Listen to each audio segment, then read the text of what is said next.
Good day to each and everyone. I am Mariani Cacafranca, and for this presentation, I am going to tackle about the issue of marine pollution, which is one of the environmental issues that needs to be addressed.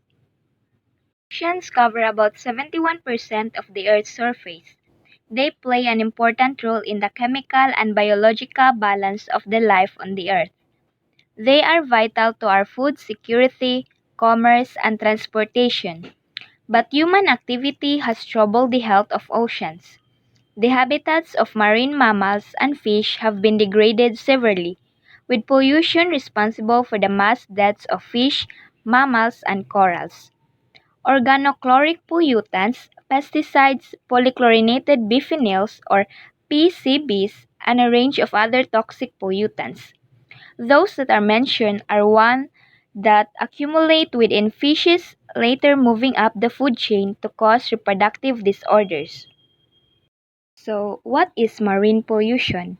Marine pollution, it is defined as the discharge of waste substances into the sea resulting in harm to living resources, hazards to human health, hindrance to fishery and impairment of quality for use of seawater. These activities are done by us, humans, in which it resulted harm to every aquatic life, and we are also be affected by this because we are consuming mostly of our food from the bodies of water. This also can result to reduction of amenities. Marine pollution also is associated with the changes in physical, chemical, and biological conditions of the seawater. Pollutants, sources and their effects. Pollutants can simply define as the materials which cause pollution.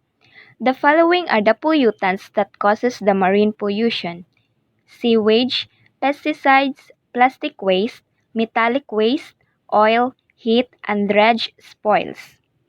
Sewage. Sewage enters into the bodies of water by direct drainage. This may come from inland towns and industries, and also the tipping at sea from ships.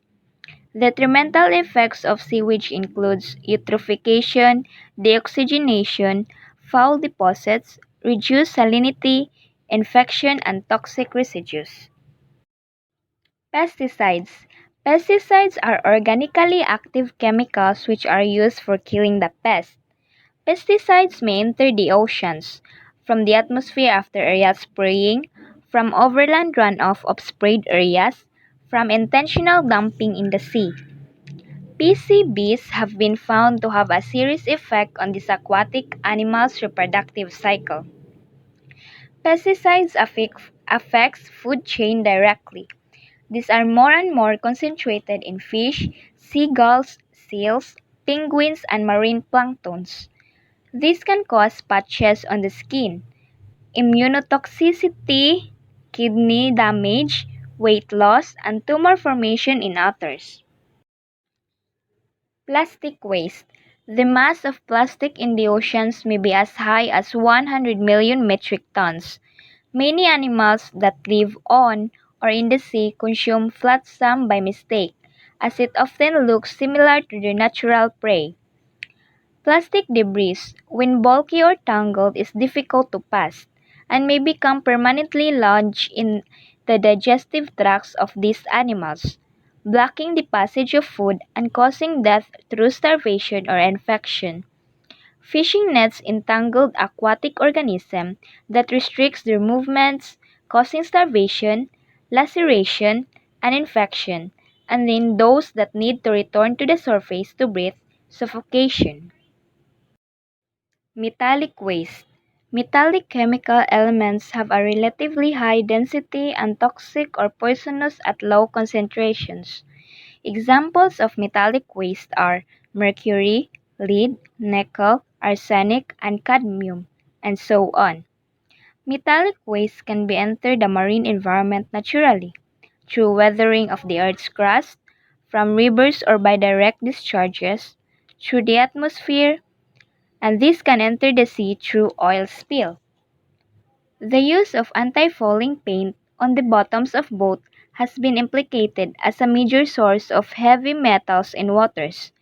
These toxic metals can accumulate in the tissues of many species of aquatic life. When we consume such fishes, it will affect our nervous system, kidneys, brains, respiratory system, or even it will lead us to death. Oil. Oil may enter the sea water by number of ways as follows: cargo tanker washings at sea, an international discharge of oily waste from tank washings, and accidental spillages pollute the sea water severely. Tanker accidents and maritime accidents due to collision, fire, explosion, or grounding also result in oil release in water. The blowout of wheels, disposal of drilling mud, accidental damages to offshore drilling rigs add to oil pollution in water. Oil spills mixed with urban sewage, silt, plastics, pesticides, and insidious toxic compounds are pervasive and complex the pollution problems in sea. The effects of oil in the sea causes lethal toxicity to aquatic flora. Smothering coats of oil have killed lichens and algae along the shorelines. Waste from oil refineries and discharged petroleum from ships can cause heavy damage to fishery. Hydrocarbons in oil get incorporated in body tissues of marine animals. When humans consume the fishes from oil-polluted seawater, it may result in breathing problems and can damage liver and kidney organs.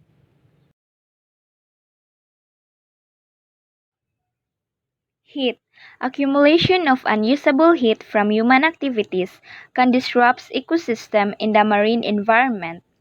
The most important sources of thermal marine pollution are the nuclear power plants and thermal power plants.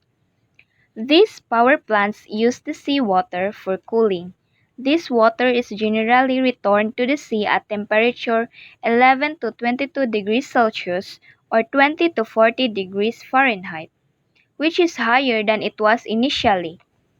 One nuclear power plant may use as much as 1 billion gallons of seawater per day. Marine life is extremely sensitive to changes in water temperature. Higher temperatures can lead to premature spawning, fish migration, lack of oxygen, or death of marine life. Dredge spoils. Dredge spoils constitute the greatest pollutant input by volume to the oceans. Spoils from dredging or mining of offshore minerals are deposited within a few miles of shore, where the potential impact is the greatest. Often, they also contain sewage or industrial waste solid and solids from street runoff. Consequently, they often contain objectionable amounts of hazardous chemicals, pathogens, or oil, and may exert a high oxygen demand on the surrounding environment. Prevention and control of marine pollution, removal of the pollutants, stabilization of the ecosystem, adopting appropriate methods to remove heavy metals from the marine water. The impacts of deep sea mining can be minimized or reduced by using proper mining techniques. And there are few technological developments, such as membrane filtration, microbial fuel cells, nanotechnology, development of biological treatments, and natural treatment systems such as wetlands. All these processes are used to make water drinkable or significantly reduce the presence of pollutants from what is discharged into the sea and rivers. This prevention and control can be prevented if we start to be responsible, because change starts from ourselves and by using our voice, technology, and social media to be a tool to raise awareness. Incentives must be offered for conservation, and industrial units should be equipped with pollution control instruments. As a conclusion, oceans cover the Earth's surface about 71% and play an important role in the chemical and biological balance of the life on the Earth. These are rich with marine resources like minerals, oil, and marine life, and the seafood supplies meet a substantial food requirements of the world's population. If the marine life affected by the pollution, and if they carry pollutants in its biomass, the human population may get the impact while consuming such resources. So, it is necessary to be aware about the marine pollution and to protect the marine water from the pollutants. Let us all help save our oceans and the huge marine ecosystem.